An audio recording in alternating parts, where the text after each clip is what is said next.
Imaginen por un momento que algunos objetos de la cultura material, cosas aparentemente ordinarias con las que nos topamos a diario sin pensar en su verdadero significado, de repente nos revelan una comprensión completamente distinta de los acontecimientos, una cronología diferente, otra realidad, y derrumban nuestras creencias más arraigadas como un castillo de naipes construido sobre las arenas movedizas del engaño y las medias verdades.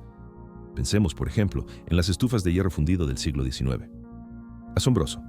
Su diseño encierra tantos misterios sin resolver, tantas contradicciones flagrantes que desafían cualquier pensamiento racional, que simplemente rompen con cualquier visión convencional del mundo. ¿Por qué? ¿Por qué nadie se fija en estas anomalías tan evidentes? ¿Por qué la historia sigue guardando un silencio obstinado? Prepárense para una revelación que les hará cuestionar todo aquello en lo que creían.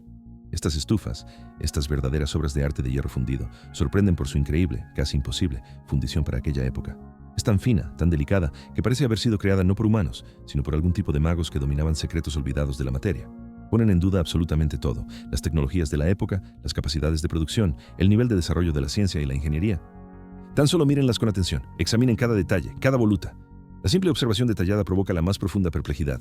¿Su verdadero propósito? ¿Sus principios de funcionamiento? Un misterio total, insondable, contra el que se estrella cualquier intento de explicación racional. Las estufas de calefacción y cocina de hierro fundido de aquel tiempo, a simple vista, deberían ser comprensibles, pues se parecen mucho a nuestros modelos actuales. En un primer momento todo parece obvio y claro. Pero no es así. Oh, cuán equivocados estamos al tomar la apariencia por la esencia. ¿Y por qué nadie se ha hecho estas preguntas tan obvias antes, conformándose con explicaciones superficiales? Porque las incongruencias saltan a la vista.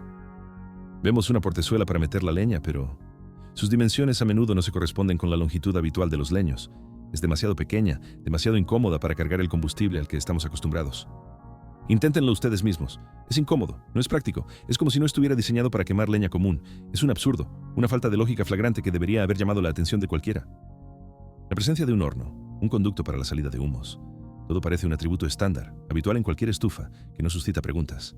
Sin embargo, también aquí se esconde una trampa, un detalle sutil pero demoledor que cambia por completo nuestra percepción de estos aparatos. Al examinar las estufas de calefacción y cocina del siglo XIX, se descubre un principio similar, pero el conducto a veces es solo una imitación, resulta ser de atrezo. Simplemente es incapaz de evacuar ni el humo ni ninguna otra cosa. No tiene las fijaciones adecuadas, ni el diámetro, ni la estructura para funcionar de manera eficaz. Increíble, pero cierto. ¿Cómo es posible si realmente eran estufas de leña? ¿Quién y para qué creó semejantes engaños? Repetir una fundición artística similar hoy en día, en nuestra era de tecnologías avanzadas, máquinas computarizadas y aleaciones únicas, solo sería posible con un cambio radical en toda la producción de hierro fundido, sus propiedades, sus tecnologías de fundición, sus métodos de moldeado y procesamiento. No poseemos tales capacidades, ni siquiera hoy, y sin embargo nos dicen que esto se hacía en el siglo XIX. ¿Comprenden a dónde nos lleva esto? Apunta a unas capacidades extraordinarias, casi fantásticas, para la fundición artística de objetos, a un nivel tecnológico completamente diferente y superior al nuestro, en ese mismo pasado atrasado del que nos hablan las fuentes oficiales. ¿Por qué se perdió esta tecnología? ¿A dónde desapareció? ¿Quién se la ocultó a la humanidad? La estufa chimenea de hierro fundido de ese periodo también plantea muchas preguntas, pero es especialmente enigmática la portezuela en la parte superior, como si estuviera destinada a algo completamente distinto al combustible habitual. ¿De qué tamaño debían ser los leños o el carbón para unas cámaras de combustión tan compactas? Sigue siendo un misterio, cubierto por un velo de profundo secreto. El combustible debía ser increíblemente pequeño, casi de juguete. ¿Acaso estamos hablando de cerillas? ¿O de alguna otra sustancia aún más diminuta, desconocida para nosotros, capaz de generar un calor colosal con un volumen mínimo? Es evidente que el carbón no podía ser un combustible eficaz en estas estructuras en miniatura. Simplemente no habría generado suficiente calor para calentar ningún espacio, por no hablar de habitaciones grandes. Pero eso no es todo. La parte técnica de estas estufas también causa una gran sorpresa, si dejamos de lado su deslumbrante componente estético y nos centramos en su funcionalidad. ¿Dónde está el tiro, necesario para crear la corriente de aire sin la cual es imposible la combustión de leña o carbón? ¿Y el cenicero para retirar los productos de la combustión que se forman inevitablemente al quemar cualquier combustible sólido? No están, no existen. Les revelaré un secreto que hará que sus mentes se agiten en busca de respuestas. ¿O es que están tan hábilmente ocultos, tan orgánicamente integrados en el diseño, que son absolutamente invisibles a nuestros ojos? ¿Cómo se pudo lograr una pureza y una lisura tan inauditas en la superficie si dentro ardía un fuego que dejaba cenizas y hollín? La ubicación del conducto, su tamaño, el método de conexión, a menudo quedan fuera de nuestro campo de visión, como si no hubieran existido, como si no fueran necesarios. ¿Para qué sirve esa manivela en la parte inferior derecha de algunos modelos, si no hay mecanismos evidentes de regulación relacionados con el fuego o el suministro de aire? ¿Qué se puede regular con una manivela situada directamente en la puerta del fogón si al funcionar debería estar al rojo vivo, quemando cualquier mano que la toque? Estas preguntas, esta paradoja, demuestran que las estufas no solo eran hermosas, sino también técnicamente incomprensibles para nosotros, totalmente ajenas a nuestra lógica de la calefacción con leña. ¿Y si su lógica fuera completamente diferente, basada en principios que aún tenemos que descubrir? Que alguien me muestre leños que quepan en fogones de tan reducido volumen. Y lo que es más importante, ¿cuánto tiempo duraría una carga tan minúscula de leña para calentar incluso la habitación más pequeña, por no hablar de estancias frías y húmedas? Y sobre todo, ¿cuántas de estas estufas se necesitarían para calentar las enormes habitaciones de las casas antiguas, con sus techos altísimos, ventanas poco herméticas y constantes corrientes de aire? Parece absolutamente irreal y extremadamente ineficiente. ¿No habría sido más sencillo, más lógico, construir una única gran estufa o chimenea para una calefacción centralizada, como se hizo más tarde y resultó ser mucho más práctico? ¿Por qué no lo hicieron, si se trataba de simple leña? Y de nuevo nos encontramos con la ausencia de un conducto visible en algunos ejemplares, un misterio absoluto para una estufa de leña, ya que el humo debe ir a alguna parte. En la portezuela inferior de muchas estufas se ve una especie de regulador, cuyo propósito es completamente incierto, a menos que se trate de un sistema oculto de alguna otra energía que no sea la simple combustión. Piénsenlo. ¿Y si no era un regulador para el fuego, sino para algo mucho más complejo, algo que hemos perdido? Incluso donde el conducto es visible en la parte superior trasera, no está claro cómo ni dónde conectarlo, cómo fijarlo para que no se derrumbe por su propio peso o por la vibración. Una estufa así debería estar alejada de las paredes por motivos de seguridad contra incendios, para evitar que se inflamen, lo que también afecta a su ubicación y la hace aún menos práctica para un uso tradicional. De nuevo vemos un fogón de pequeño volumen y un misterioso regulador en la puerta. ¡Impactante! Esto contradice de manera flagrante toda la lógica de la calefacción a leña, que se basa en la sencillez y la funcionalidad. ¿Es posible que la leña no fuera su combustible? ¿Será que estamos mirando estas estufas de una forma completamente equivocada? En algunas estufas hay hasta 4 portezuelas, una para el fuego, otra para el tiro y la ceniza. Eso es comprensible, encaja en la lógica habitual, aunque con reservas. Pero, ¿para qué sirven las otras 2 puertas si la de más arriba ya se supone que es un horno o un lugar para calentar comida? ¿Qué función cumplen? ¿Qué propósito secreto ocultan que no podemos ni imaginar? Para una estufa así sería necesario un manual de instrucciones detallado, preferiblemente en un idioma moderno y comprensible. De lo contrario, su uso parece simplemente imposible, lleno de enigmas y posibles errores. ¿Cómo explicar la existencia de estufas tan diminutas? ¿Dónde se metía el combustible si no era leña, que simplemente no cabría? ¿Podrían estas miniaturas ser estufas de campaña o para tiendas de acampar? Pero incluso para eso parecen demasiado complejas, demasiado frágiles y demasiado poco prácticas para las duras condiciones de una expedición. ¿Se quemaba en ellas algo parecido a cerillas, una cantidad de combustible tan pequeña que solo duraba minutos en lugar de horas de calefacción? Una estufa así podría instalarse en un automóvil, pero cómo usarla en movimiento sigue siendo un misterio absoluto. Algunos ejemplares desafían por completo cualquier comentario sobre su aplicación. Simplemente existen, como monumentos de una época incomprensible que desafían nuestro entendimiento. Pero lo que realmente impresiona y hiela la sangre en las venas, lo que nos hace pensar en algo completamente increíble, es esto. En una de estas estufas, en el lateral derecho de la puerta, se ve un signo que recuerda dolorosamente al símbolo internacional de la radiación. Este signo, reconocible en todo el mundo como una advertencia de peligro, está claramente grabado en el metal. Y a los lados hay ranuras para la salida de aire caliente, pero el cenicero y el tiro, como ya hemos observado, no están, elementos clave para la calefacción a leña. En otras puertas también aparece este inquietante signo de radiación, como una advertencia inequívoca o una indicación de algo secreto. Esto nos lleva a reflexiones muy serias, nos obliga a pensar en un propósito completamente diferente para estos aparatos, en una tecnología que debía permanecer oculta. ¿No puede ser? ¿O sí? ¿Y si estamos ante testimonios de una era olvidada en la que la energía se obtenía de otra manera? ¿Y si suponemos que en estas estufas no se metía leña ni carbón, sino ciertos elementos que emitían calor, al estilo de los de uranio? Entonces todo encaja, y todas las incongruencias se disipan como el humo. Toda la información oficial que tenemos sobre la radiación podría estar lejos de ser completa, ser sesgada y estar deliberadamente distorsionada. Cada vez aparecen más datos que apuntan a nuestro escaso conocimiento sobre esta fuerza, sobre sus 2 caras, la destructiva y la creativa, la mortal y la vivificante. Y aquí tienen la prueba directa, irrefutable, que pone la piel de gallina, una estufa de hierro fundido con la inscripción Radium. No puede ser una coincidencia, es una pista directa, un grito del pasado que la ciencia oficial ignora por completo. Solo estufas así, que funcionaran con elementos térmicos potentes y compactos, podrían calentar eficazmente los enormes castillos, palacios y espaciosas habitaciones de las antiguas mansiones, que de otro modo serían imposibles de caldear con los métodos que conocemos. Y el conducto tal vez no estaba destinado a evacuar el humo, como estamos acostumbrados a pensar, sino a eliminar un ligero olor, quizás desagradable, que podría surgir durante la desintegración de estos elementos únicos. Les revelaré un secreto que trastocará su mente. Esto lo cambia absolutamente todo. Todo el mundo familiar que conocían se desmorona ante sus ojos, dejando al descubierto una verdad increíble. Creo que estas estufas se fabricaron originalmente para utilizar un tipo de elementos combustibles completamente diferente. Estos elementos podían emitir rayos de calor, proporcionando una calefacción extremadamente eficiente y duradera, sin suciedad, sin hollín, sin cenizas, sin la necesidad constante de añadir leña. Era una energía limpia, silenciosa y potente. Quienes heredaron estas estufas más tarde, quizás después de alguna catástrofe global, un cambio de civilizaciones o un gran olvido, probablemente usaron las reservas de elementos que quedaban hasta que se agotaron por completo.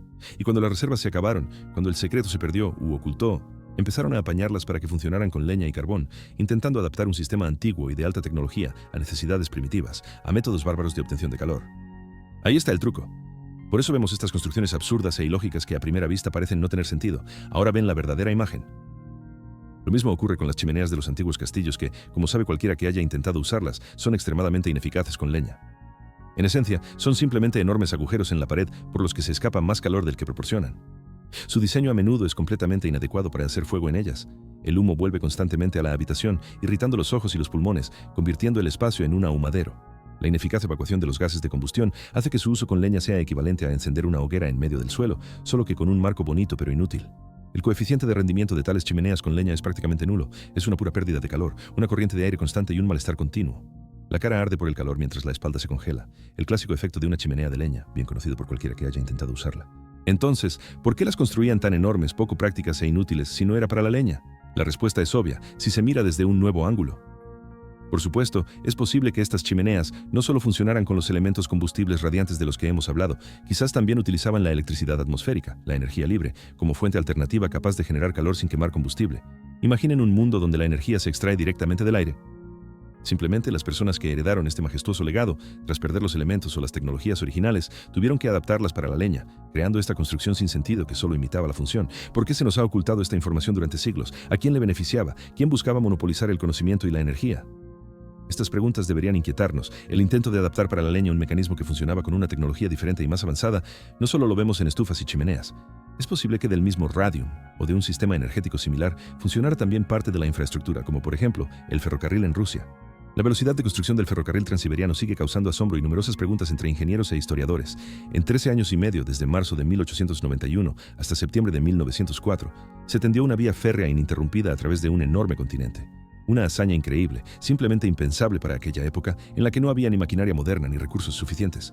Desde Mias, en los Urales del Sur, hasta Vladivostok y Port Arthur, a orillas del Océano Pacífico, una distancia colosal, unos 9.100 verstas o poco menos de 10.000 kilómetros teniendo en cuenta los ramales y desvíos adyacentes. La vía se construyó a un ritmo medio de 740 kilómetros al año, cifras simplemente alucinantes que no encajan en el marco de las capacidades de entonces. El ferrocarril no entró en pleno funcionamiento hasta 1916, tras la construcción del puente sobre el río Amur. Pero, ¿fue realmente una construcción? ¿O algo diferente? Además, no la construyeron de la manera a la que estamos acostumbrados, tendiendo las vías sobre un terreno limpio y preparado, como se hace hoy. ¡Impactante! Numerosas fotografías y excavaciones realizadas por entusiastas muestran que la vía simplemente la desenterraban de debajo de una capa de tierra, barro y vegetación, como si fuera una antigua arteria sepultada tras alguna catástrofe global. Las fotografías de un ferrocarril encontrado bajo el terraplén de una autopista moderna confirman esta versión, demostrando que no estábamos construyendo, sino restaurando un legado olvidado.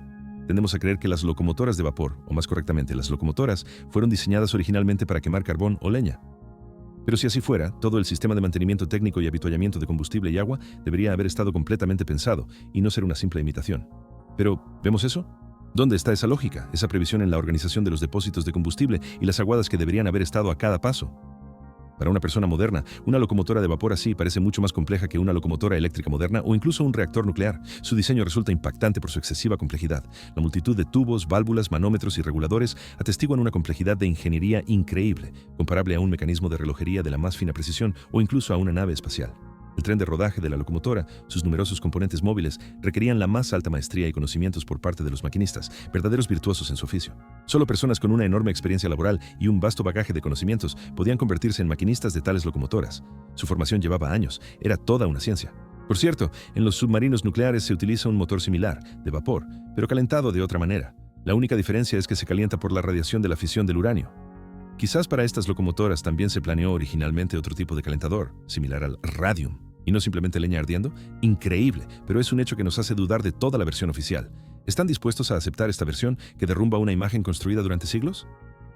De lo contrario, ¿cómo entender tal lujo como las columnas de agua en las estaciones? Prácticamente en todas las estaciones, a excepción de las más cercanas, se erigían verdaderas obras de arte, no simples objetos funcionales. Eran magníficas estructuras arquitectónicas, adornadas con bajorrelieves, columnas, cúpulas, con un nivel de detalle increíble. Estas columnas de agua estaban hechas a conciencia para durar siglos, con una estética desbordante, como si hubieran sido creadas para palacios, y no para el trabajo sucio y utilitario de repostar agua. En su creación, se invirtió mucho más de lo necesario para la simple tarea de suministrar agua. Era puro arte, encarnado en hierro y piedra. Compárenlas con el edificio utilitario y anodino de 1938 que se encuentra al lado, y la diferencia les sorprenderá. Son dos épocas completamente diferentes, dos mundos distintos, como si estuvieran separados por un abismo de cientos de años. ¿Cómo explicar este increíble lujo y derroche de recursos si el objetivo era meramente funcional? Para las estaciones y paradas también se encontró tiempo y medios para hacerlas hermosas y duraderas, como si estuvieran destinadas a la eternidad, a las generaciones venideras, y no a una necesidad momentánea. Cada detalle estaba pensado al milímetro, garantizando no solo la funcionalidad, sino también una estética sin precedentes al mismo tiempo. Pero, ¿qué hay del almacenamiento de combustible para estas máquinas tan complejas, estas obras maestras de la ingeniería? Prácticamente en todos los lugares del ferrocarril que he podido visitar, el carbón yace al aire libre, expuesto a todos los caprichos del tiempo. Lluvias, nieve, sol abrasador. Este tipo de almacenamiento provoca frecuentes autocombustiones, lo que supone un problema grave, una enorme amenaza para todo el sistema y en ocasiones conduce a catástrofes a gran escala. El carbón bajo la lluvia con el tiempo comienza a calentarse y a arder sin llama, lo que provoca incendios imposibles de extinguir. Apagarlo es inútil, ya que el agua solo aviva las llamas, convirtiéndolo en un infierno indomable. Simplemente lo apartan con una excavadora y esperan a que se consuma por completo. No parece una opción muy bien pensada para un sistema de logística tan complejo que debe garantizar un movimiento ininterrumpido, ¿verdad? Es un auténtico caos que contradice toda lógica de ingeniería. Con la leña, la situación es aún peor. A la intemperie, se humedece y se pudre, perdiendo su poder calorífico y convirtiéndose en un combustible inservible. ¿Acaso los ingenieros de la época, después de diseñar una locomotora de tal complejidad con calentamiento de agua, no pudieron ir más allá de la simple quema de leña y carbón? ¿No pensaron en un sistema de almacenamiento de combustible? Es absurdo. Se quedarán atónitos cuando descubran la verdad. Creo que en el ferrocarril también se utilizaron inicialmente elementos combustibles, como ese misterioso radium, que proporcionaban un combustible limpio, eficiente y compacto. Simplemente, cuando se agotaron, cuando sus reservas se extinguieron o la tecnología se perdió, tuvieron que adaptar las locomotoras a la leña y al carbón, convirtiéndolas en máquinas menos eficientes, más laboriosas y aparatosas. Fue un paso atrás en el desarrollo, una transición forzada hacia tecnologías primitivas. Imaginen cuánto cambió esto el mundo, cómo ralentizó el progreso, cómo obligó a la humanidad a seguir un camino completamente diferente, lleno de dificultades y oportunidades perdidas. ¿Y qué sabemos de esta misteriosa palabra, radium? Aquí tenemos una postal francesa de 1910 con la inscripción calefacción por radio. Habían pasado apenas 12 años desde el descubrimiento oficial del radio por Marie Curie y su marido, y ya entonces esta palabra se usaba en el contexto de la calefacción. La gente ya fantaseaba con la aplicación del radio, o quizás ya veía cómo funcionaban las chimeneas y estufas con este elemento, comprendiendo perfectamente su colosal potencial. Dudo que fueran fantasías, pues sé cuánto costaba el radio cuando se extrajo por primera vez. No era un elemento para la producción en masa y campañas publicitarias baratas. La historia oficial del descubrimiento del radio también está llena de contradicciones e interrogantes, si se observan los detalles, si se hacen las preguntas incómodas. Sensacional. ¿Están preparados para ello? ¿Para una revelación que sacudirá su mundo?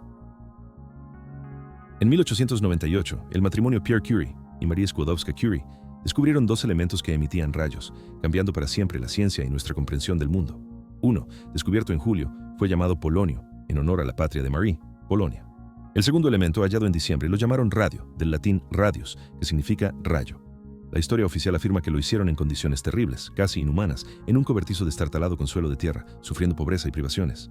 Marie y su marido, con sus propias manos, en simples barreños, supuestamente extrajeron su primer gramo de radio, superando dificultades increíbles y sacrificándose por la ciencia.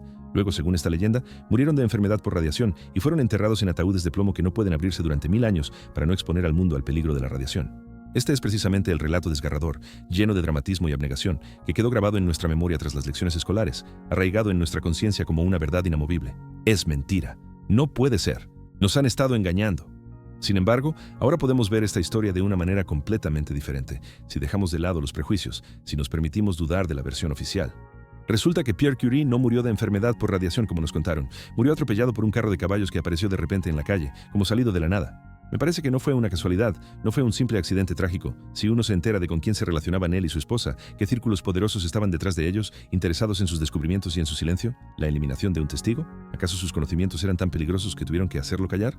La propia Marie Skłodowska, que trabajó sin protección alguna con enormes potencias de elementos radiactivos, vivió muchos años más después de estos experimentos mortales, llevando una vida activa. 2 años después de la muerte de su marido, tuvo un amante casado, 5 años más joven que ella.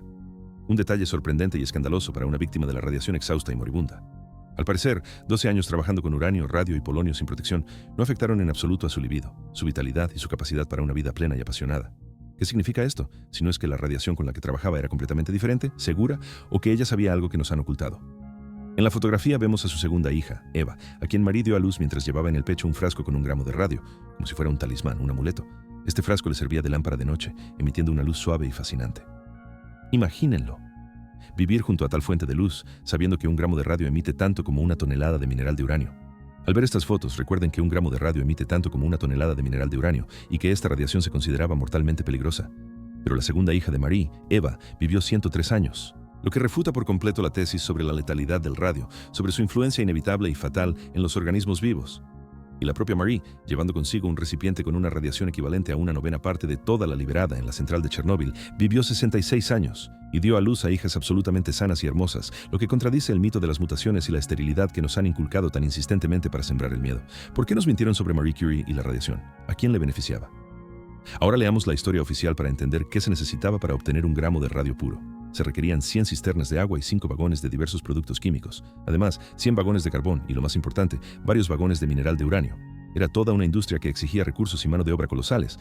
Por un gramo de radio puro había que pagar más de 200 kilogramos de oro, una suma astronómica, accesible solo para las personas más ricas del planeta, para estados enteros o poderosas estructuras financieras. Según la historia oficial, Pierre y Marie Curie eran pobres, más pobres que las ratas. ¿Cómo encaja esto con gastos tan colosales? ¿Quién pagó todo este festín para extraer un elemento tan precioso y raro? ¿Quién estaba detrás de sus investigaciones? Nunca lo adivinarán si solo creen en los libros de texto. Con la ayuda del eminente geofísico Eduard Suess, entonces presidente de la Academia Austríaca de Ciencias, el gobierno austriaco accedió a regalar al matrimonio Curie una tonelada de pechblenda de uranio. Pero las otras 10 toneladas, la mayor parte de la materia prima, las pagó nada menos que el millonario barón Edmond de Rothschild. Un nombre que aparece constantemente en las tramas históricas ocultas cuando se habla de finanzas secretas e influencia. ¿Coincidencia? No lo creo. Rothschild no era un simple patrocinador, era, a todas luces, el cliente y supervisor de estos experimentos. Su interés era profundamente personal y pragmático. Es muy posible que ya supiera qué y cómo buscar, contratando a científicos talentosos para sus propios fines, utilizando su genio. Al financiar sus experimentos, probablemente quería restaurar la producción de ese radio que, quizás, existió en la civilización anterior, cuyas huellas buscamos por todas partes, y, a juzgar por la longevidad de Marie y la salud de sus hijas, lo más probable es que lo consiguiera, que lograra su objetivo, desentrañando parte de los antiguos secretos. Increíble, tecnologías antiguas, conocimientos asombrosos en manos de unos pocos elegidos, accesibles solo a un círculo cerrado de iniciados. Esta es la verdadera magnitud de la conspiración. Sin embargo, se decidió quitarle para siempre al resto del pueblo las ganas de usar el radio para mantener esta tecnología en manos de la élite y evitar su difusión masiva. Para ello, primero se lanzó una agresiva y omnipresente campaña publicitaria sobre sus propiedades mágicas, que debía crear una ilusión de accesibilidad y beneficio, enmascarando las verdaderas intenciones. Publicidad de pasta de dientes con radio que prometía una sonrisa radiante y dientes fuertes, probadores de zapatos con rayos X que permitían ver los huesos del pie como un milagro. Una idea demencial y mortalmente peligrosa, cosméticos ionizantes que prometían eterna juventud y belleza, medicamentos radiactivos para todas las enfermedades ofrecidos como una panacea para cualquier dolencia, agua mineral vendida como radiador de la ciudad de Kuibyshev o Bornholm de Tiflis. Incluso los vasos soviéticos coloreados con radiación formaban parte de este grandioso engaño, de esta mistificación a gran escala. Y finalmente, los relojes que brillaban en la oscuridad, que se convirtieron en un símbolo de belleza peligrosa y falso progreso. Hubo muchas otras cosas, incluso se vendía chocolate con radio en las tiendas, creando la impresión de un uso masivo y una seguridad total, pero con un costo de un gramo de radio equivalente a 200 kilogramos de oro, es poco probable que lo pusieran en estos productos. Era una pura mistificación, un engaño monumental, un juego con la credulidad de la gente. Luego encontraron torio y otros isótopos, pero de radio no había ni rastro, no podía haberlo debido a su precio desorbitado. Naturalmente, mucha gente murió por estos productos milagrosos, tomando veneno por medicina, convirtiéndose en víctimas de un juego cínico. Pero el efecto se logró. Ahora, al oír la palabra radiación, la gente se aparta aterrorizada, presa del pánico y de un miedo primitivo, sin siquiera intentar entender los matices. Impactante. El mundo fue engañado y este engaño consolidó la imagen de la radiación como un mal absoluto, imposibilitando su aplicación masiva y beneficiosa. Al parecer, en la naturaleza existen dos tipos de radiación a los que el contador Geiger reacciona de la misma manera, pero que tienen un efecto completamente diferente en los organismos vivos y en el medio ambiente.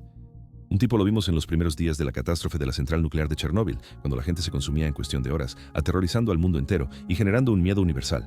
Pero 30 años después, el nivel de radiación ha disminuido, aunque todavía se considera peligroso e inhabitable para el ser humano, una zona de exclusión. La verdad es que la naturaleza no lo sabe y exhibe una exuberante floración de vida, como si se burlara de nuestros miedos y de los informes oficiales. ¿Cómo es posible si la radiación es mortal e implacable? La cigüeña negra, las grullas, un lince con su cría, un oso, los bambi locales, ciervos, una alce con sus pequeños, bisontes. Todos ellos viven y prosperan allí, se reproducen, demostrando una increíble adaptación y resistencia que no encaja en absoluto con la imagen aceptada de un desierto radiactivo. Al ver estas fotos y al saber que los Hibakusha, las víctimas del ataque nuclear en Hiroshima, viven mucho tiempo y que muchos de ellos tienen hijos sin malformaciones, surgen dudas serias y fundadas. Surgen dudas sobre la información que nos dan acerca de la radiación, pues la realidad a menudo contradice la versión oficial, que debería ser irrefutable. No puede ser. ¿O es simplemente otra verdad, una verdad oculta que nos esconden cuidadosamente, manteniendo miedos y restricciones falsos? Ha llegado el momento de quitarnos la venda de los ojos. Y para terminar, recordemos cómo se calentaban las villas romanas según la historia oficial, que parece ridícula. Debajo de sus suelos circulaba aire caliente de hogueras que los sirvientes mantenían encendidas día y noche, sin descanso, en unas estancias subterráneas especiales. Al mismo tiempo, según esta versión, se talaron para leña todos los bosques de los alrededores, convirtiendo el paisaje en un desierto calcinado. Y los dueños, que desconocían el peligro del monóxido de carbono, morían plácidamente mientras dormían. Esto, por supuesto, es una broma. Pero qué absurda es la idea en sí misma, qué poco lógica y costosa. En los libros de texto vemos imágenes idealizadas, limpias y ordenadas de estos hipocaustos, como si fueran obras de arte donde todo funciona a la perfección. Pero en las fotos de las excavaciones reales se ven completamente diferentes, como si no se hubieran usado para su propósito, como si el fuego nunca hubiera ardido allí. ¿Sienten la trampa, esta flagrante incongruencia?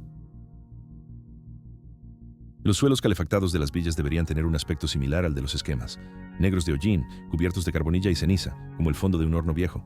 Pero la realidad es otra, completamente ajena a esta imagen. Tienen un aspecto totalmente diferente. Ni siquiera los ladrillos huecos están manchados de hollín, permanecen limpios, como si el fuego nunca hubiera ardido allí, como si se hubieran usado para otra cosa. Y además, es peligroso. Acumular hollín durante años en lugares de difícil acceso, de donde no se puede limpiar, es una amenaza directa de incendio, de destrucción de todo el edificio.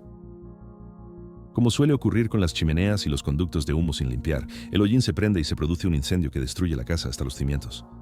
¿Cómo creen que se calentaba realmente el aire bajo esos suelos en la antigüedad si no era con leña? ¿Y si también aquí se utilizó esa misma energía misteriosa y limpia? Ahí está el truco, ahí es donde se esconde la verdad. Debemos reexaminar críticamente nuestro pasado y los conocimientos que se nos transmiten de generación en generación sin aceptarlos ciegamente. Cada artefacto, cada anomalía histórica, cada hecho no revelado sirve como una clave para la verdad, si nos atrevemos a verlos, si estamos dispuestos a desechar los prejuicios. Ha llegado el momento de ir más allá de los dogmas habituales, de derribar los muros de las concepciones obsoletas y de empezar a hacer las preguntas incómodas que conducen a descubrimientos auténticos y no a cuentos convenientes. Basta de ser ciegos, basta de ser consumidores pasivos de las versiones de otros. Conocer la verdadera historia de la humanidad puede abrirnos el camino a tecnologías increíbles con las que hoy ni soñamos, puede darnos las claves del futuro. Y lo más importante, el futuro depende de cuán profundamente logremos comprender nuestro pasado olvidado, sus lecciones, sus advertencias y sus maravillas. ¿Qué nos espera en este camino lleno de descubrimientos y revelaciones? Inicien su propia investigación, profundicen en los detalles que la historia oficial ignora, oculta, silencia. Despierten al conocimiento oculto que yace bajo el velo de los siglos, esperando su momento, esperando a que ustedes lo descubran. Miren el mundo con una nueva perspectiva, libre de las ideas impuestas, de los miedos falsos y de los prejuicios. Comprendan que los descubrimientos más increíbles aguardan a quienes se atreven a dudar de lo comúnmente aceptado, a quienes no temen ir a contracorriente. Ha llegado el momento de desvelar los secretos que pueden cambiar nuestra percepción de la realidad, ponerla patas arriba y regalarnos una nueva libertad. Participen en la gran investigación de nuestro pasado común, que nos pertenece a todos y no a unos pocos historiadores elegidos. Dejen de ser observadores pasivos cuyos pensamientos son moldeados por otros y conviértanse en buscadores activos de la verdad, en aquellos que no temen hacer preguntas, que exigen respuestas. Desentrañemos juntos los enigmas que nos dejaron nuestros antepasados, sus mensajes silenciosos, sus advertencias y sus esperanzas. Unan los fragmentos del rompecabezas esparcidos por las páginas de la historia, como los trozos de un gran mosaico. Porque en este conocimiento no solo se encuentra el pasado, sino también las claves de nuestro futuro, de una nueva era de prosperidad y libertad. Es nuestro deber revelar la verdadera imagen, oculta a los ojos de la ignorancia y la manipulación. Solo así podremos construir un mundo nuevo, basado en el conocimiento verdadero y no en la mentira y el engaño. Que este llamado a la reflexión se convierta en su primer paso en el camino hacia la iluminación, hacia la conciencia del verdadero poder que se esconde en ustedes. Investiguen, analicen, comparen y no teman ser los primeros en ver la luz de la verdad. Nuestro legado común espera su despertar, su nueva lectura, su nueva interpretación. Abran los ojos a la gran historia que solo espera ser contada, ser narrada de una nueva manera, basándose en hechos y no en mitos. Abran las puertas a un mundo donde las tecnologías y el conocimiento superaban nuestras concepciones actuales, donde la humanidad alcanzó alturas inimaginables. Comiencen su viaje a las profundidades del tiempo ahora mismo, sin demora. El verdadero conocimiento es una libertad que nadie podrá arrebatarles. ¿Y ustedes? ¿Están listos para la libertad que trae consigo la verdad?